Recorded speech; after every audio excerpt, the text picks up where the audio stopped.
The coming of Angus and Bride. All the long winter, Bera kept captive a beautiful young princess named Bride.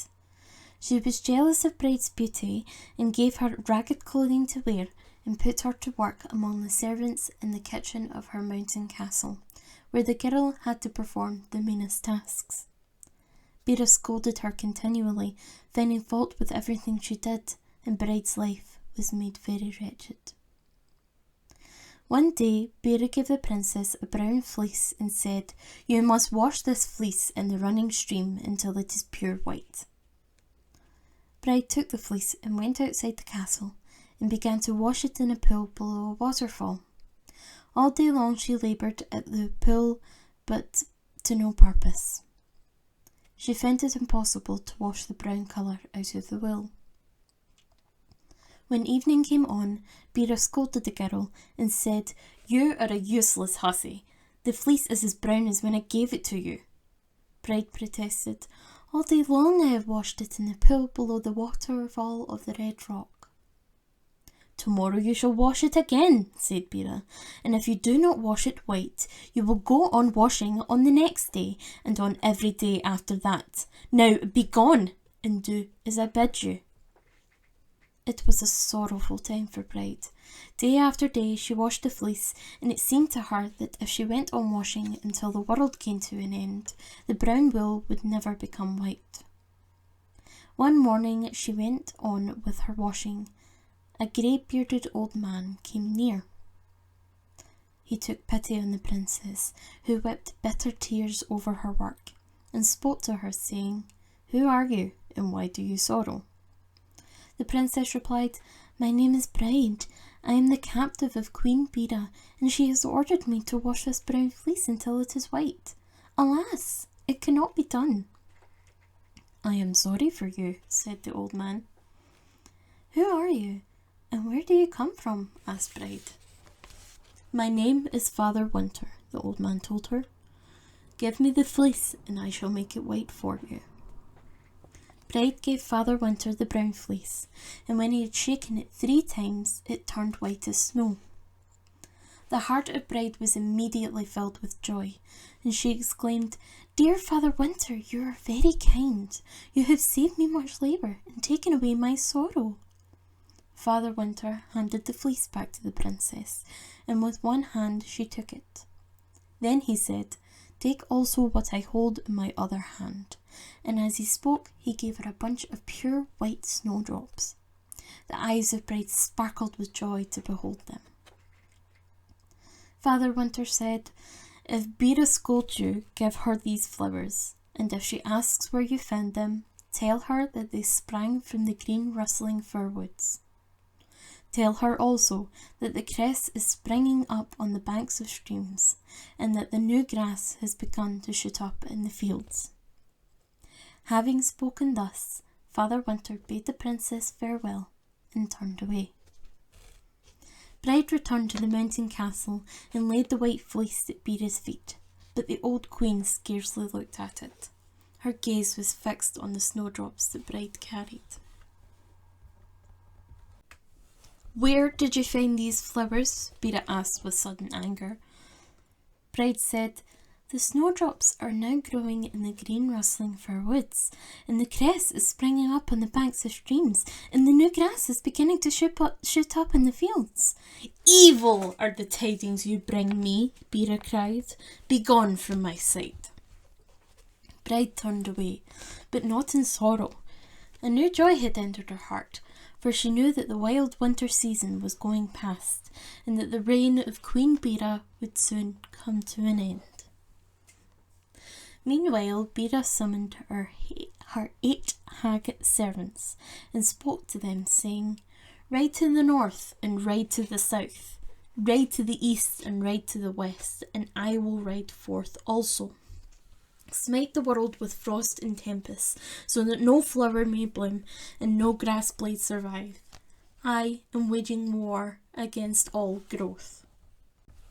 When she had spoken thus, the 8 hags mounted on the backs of shaggy goats and rode forth to do her bidding. Bera went forth also, grasping in her right hand her magic black hammer.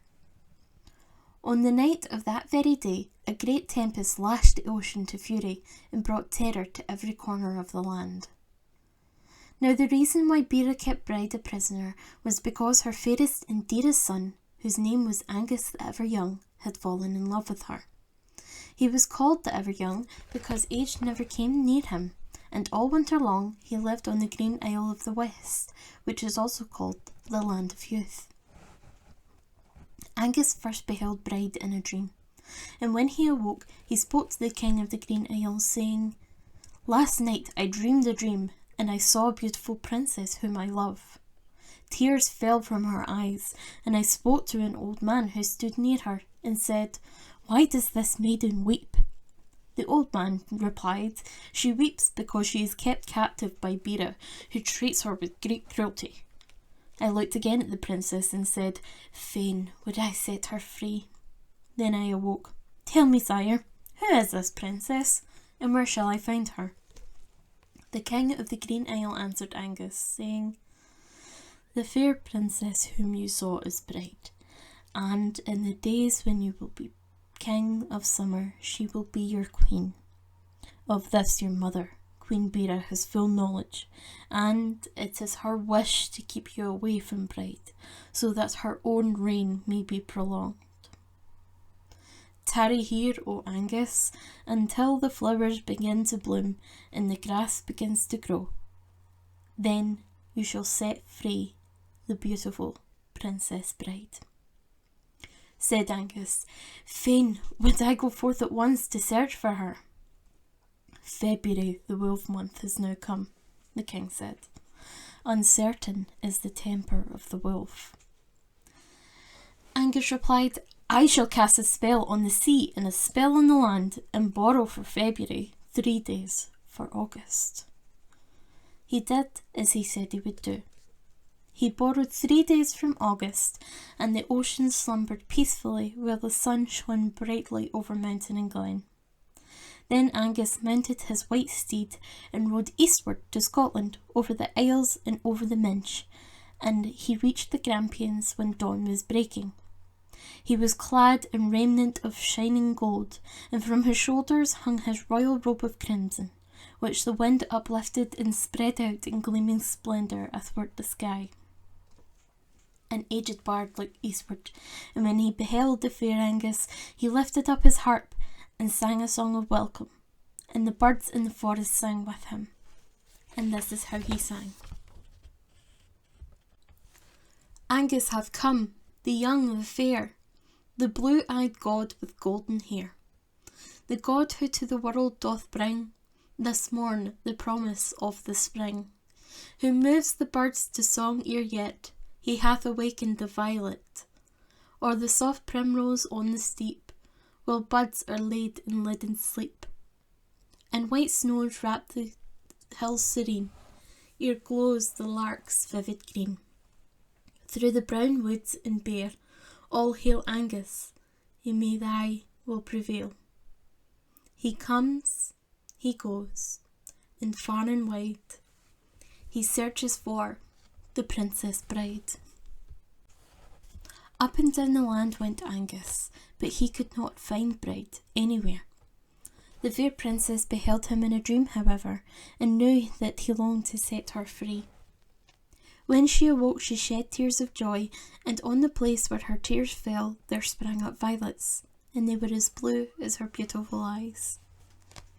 Bera was angry when she came to know that Angus was searching for Bride, and on the 3rd evening of his visit she raised a great tempest which drove him back to the Green Isle.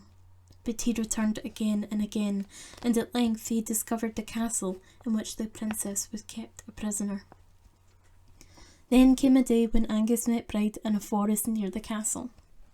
The violets were blooming, and soft yellow primroses opened their eyes of wonder to gaze on the prince and the princess.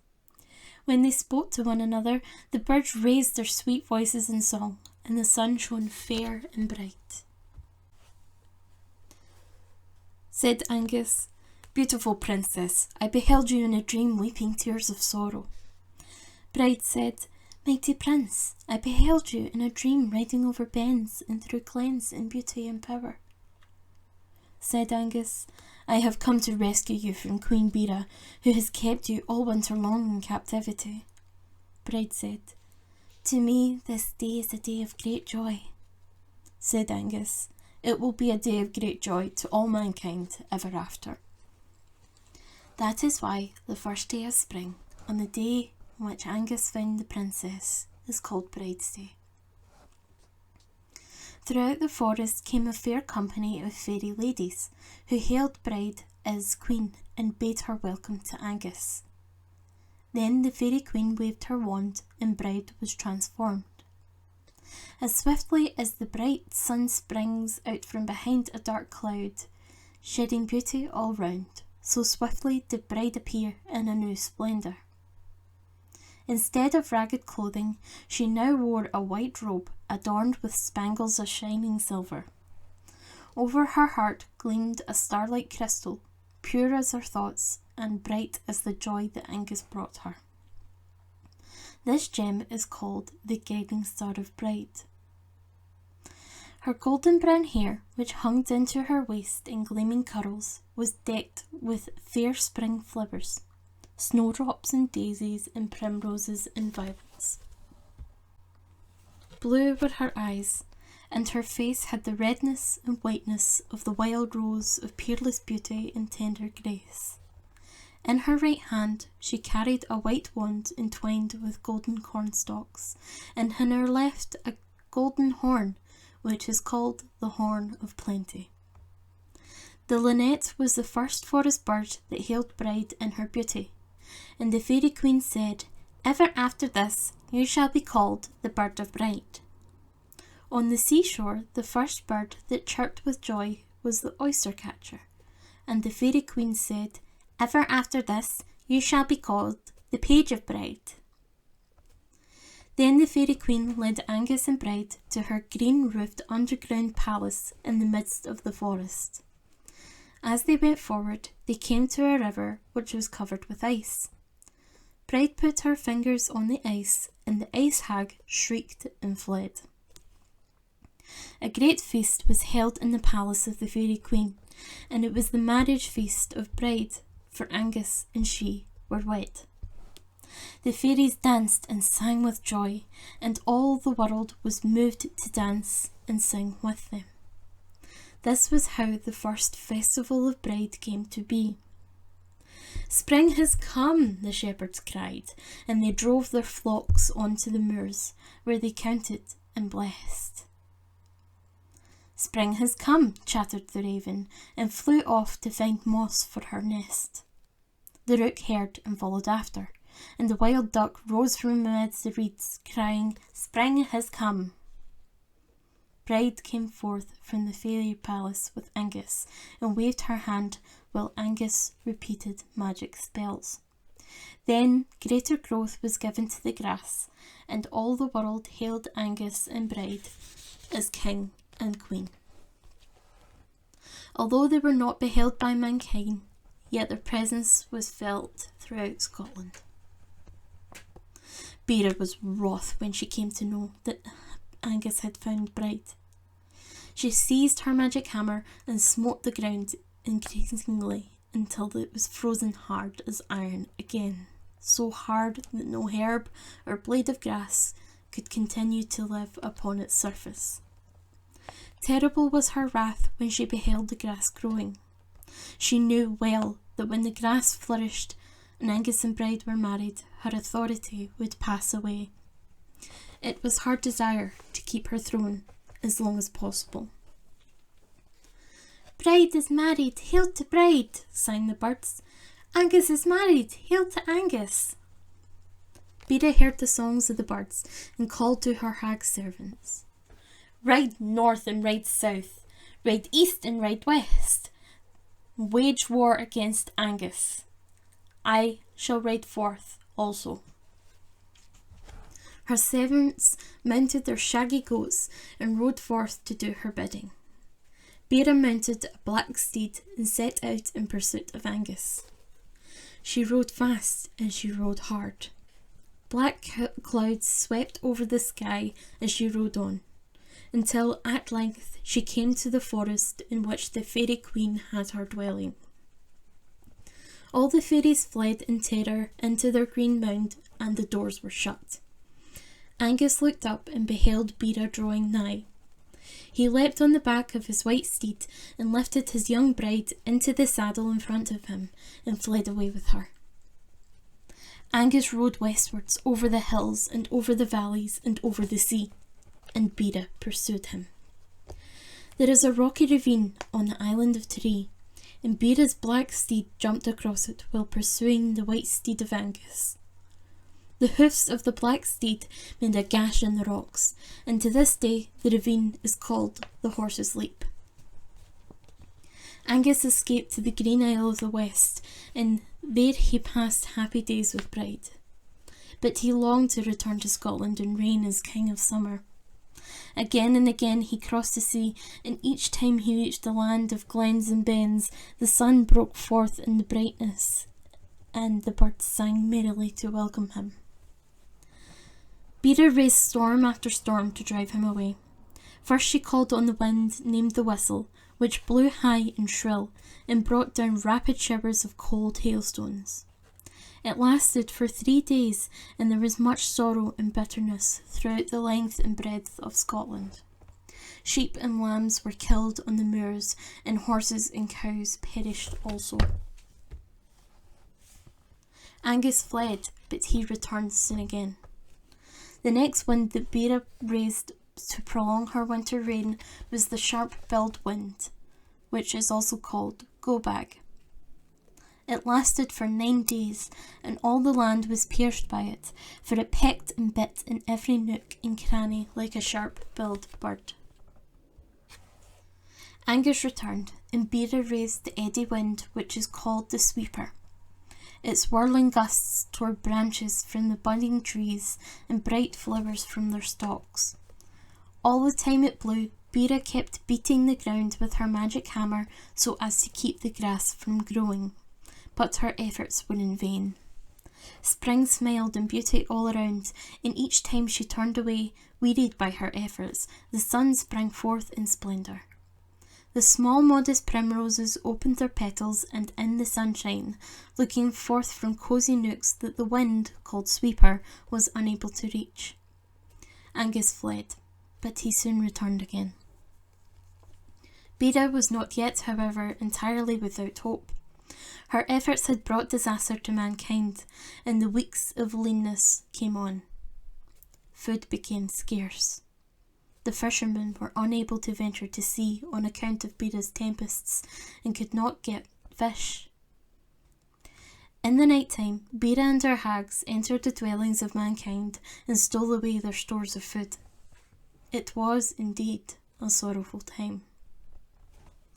Angus was moved with pity for mankind, and tried to fight the hags of Bera, but the fierce queen raised the gales of complaint to keep him away, and they raged in fury until the first week of March.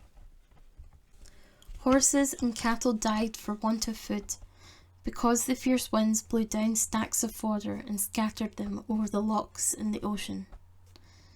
Angus, however, waged a fierce struggle against the hag servants, and at length he drove them away to the north, where they fumed and fretted furiously. Bera was greatly alarmed, and she made her last great effort to subdue the powers of spring. She waved her magic hammer and smote the clouds with it. Northward she rode on her black steed and gathered her servants together, and called to them, saying, "Ride southward with me, all of you, and scatter our enemies before us." Out of the bleak dark north they rode in a single pack. With them came the big black tempest. It seemed as if winter had returned in full strength and would abide forever. But even Bera and her hags had to take rest. On a dusky evening, they crouched down together on the side of a bare mountain, and when they did so, a sudden calm fell upon the land and sea. "Ha ha!" laughed the wild duck who hated the hag. "Ha ha! I am still alive, and so are my 6 ducklings." "Have patience, idle chatterer," answered the hag. "I am not yet done." That night she borrowed 3 days from winter which had not been used, for Angus had previously borrowed for winter 3 days from August. The 3 spirits of the borrowed days were tempest spirits, and came towards Bera mounted on black hogs. She spoke to them, saying, "Long have you been bound, now I set you all at liberty." One after another, on each of the 3 days that followed, the spirits went forth, riding the black hogs. They brought snow and hail and fierce blasts of wind. Snow whitened the moors and filled the furrows of ploughed land. Rivers rose in flood, and great trees were shattered and uprooted. The duck was killed, and so were her 6 ducklings. Sheep and cattle perished, and many human beings were killed on land and drowned at sea. The days on which these things happened are called the 3 hog days. Bera's reign was now drawing to a close. She found herself unable to resist any longer the power of the new life that was rising in every vein of the land. The weakness of extreme old age crept up on her, and she longed once again to drink of the waters of the well of youth. When, on a bright March morning, she beheld Angus riding over the hills on his white steed, scattering her fierce hag servants before him, she fled away in despair. Then she threw her magic hammer beneath a holly tree, and that is the reason why no grass grows under holly trees. Bera's black steed went northward with her in flight, and as it leapt over Loch Etive, it left the marks of its hoofs on the side of a rocky mountain, and the spot is named to this day Horseshoes. She did not rein in her steed until she reached the island of Skye, where she found rest on the summit of the Old Wife's Ben at Broadford. There she sat, gazing steadfastly across the sea, waiting until the day and night would be of equal length. All that equal day she wept tears of sorrow for her lost power, and when night came on she went westwards over the sea to the Green Island. At the dawn of the day that followed, she drank the magic waters of the Well of Youth. On that day, which is of equal length with the night, Angus came to Scotland with Bride, and they were hailed as King and Queen of the unseen beings. They rode from south to north in the morning and forenoon, and from north to south in the afternoon and evening. A gentle wind went with them, blowing towards the north from dawn till midday, and towards the south from midday till sunset. It was on that day that Bride dipped her fair white hands in the high rivers and lochs which still retained ice. When she did so, the ice hag fell into a deep sleep from which she could not wake until the summer and autumn were over and past. The grass grew quickly after Angus began to reign as king. Seeds were sown, and the people called on Bride to grant them a good harvest. Ere long, the whole land was made beautiful with spring flowers of every hue. Angus had a harp of gold with silver strings, and when he played on it, youths and maidens followed the sound of the music through the woods. Bards sang his praises and told that he kissed lovers, and that when they parted one from another to return to their homes, the kisses became invisible birds that hovered round their heads and sang sweet songs of love, and whispered memories dear. It was thus that one bard sang of him, when softly blew the south wind o'er the sea, lisping of springtime hope and summer pride, and the rough reign of Bera ceased to be, Angus the ever young. The beauteous god of love, the golden-haired, the blue, mysterious-eyed, shone like the star of morning, high among the stars that shrank afraid. When dawn proclaimed the triumph that he shared with Bride the peerless maid. Then winds of violet sweetness rose and sighed, no conquest is compared to love's transcendent joys that never fade.